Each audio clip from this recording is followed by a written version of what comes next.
গতকালকে বাচ্চারা যা করলে, যে তাণ্ডব পুরা দেশ জুড়ে করছো, আমি অবশ্যই সাধুবাদ জানাবো।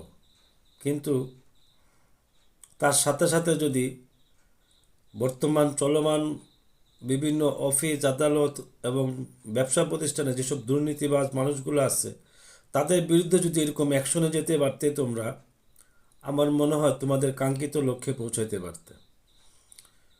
একটু সাহস করো, একটু চেষ্টা করো। হ্যাঁ, বাধা তো আসবেই অনেক দিক থেকে, কিন্তু সেই জুলাই আগস্টের যে ভাবনা নিয়ে, যে বৈষম্য নিয়ে তোমরা আন্দোলন করছো, সেটা এখন রাস্তায় নেমে তোমাদেরকে করতে হবে।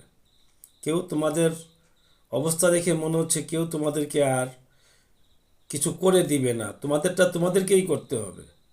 কারণ এখন সবাই আছে রাজনীতির আখের গোছাইতে, কিভাবে দ্রুত ক্ষমতায় চলা যায় সেই চিন্তা ভাবনা করতে, কিভাবে দল গোছাবে সেই চিন্তা ভাবনা করতেছে।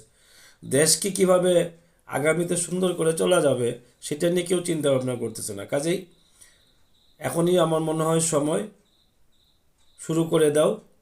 সবাইকে, যেখানে যে দুর্নীতিবাজ মানুষগুলো আছে তাদেরকে ধরা, এবং সাথে সাথে পাবলিকলি তাদেরকে হেনস্থা করা, বিচার করা। আমি বলবো না মেরে ফেলো, বাট তাদেরকে পাবলিকের কাছে শো করো যে এই লোকটা এইভাবে দুর্নীতি করছে, তার জন্য আমরা তাকে ধরছি, এবং তাকে সরকারের কাছে বলো যে তাকে অপসারণ করা হোক। অপসারণ না করলে সেটার জন্য আন্দোলন করা হবে। কারণ এইভাবে একটা দেশ চলতে পারে না। এভাবে যার যা খুশি, এই যে এত লোকগুলো, বাচ্চা কাচ্চা মারা গেল, ছাত্র জনতা মারা গেল, কারো ভিতরে কোনো পরিবর্তন হয় নাই।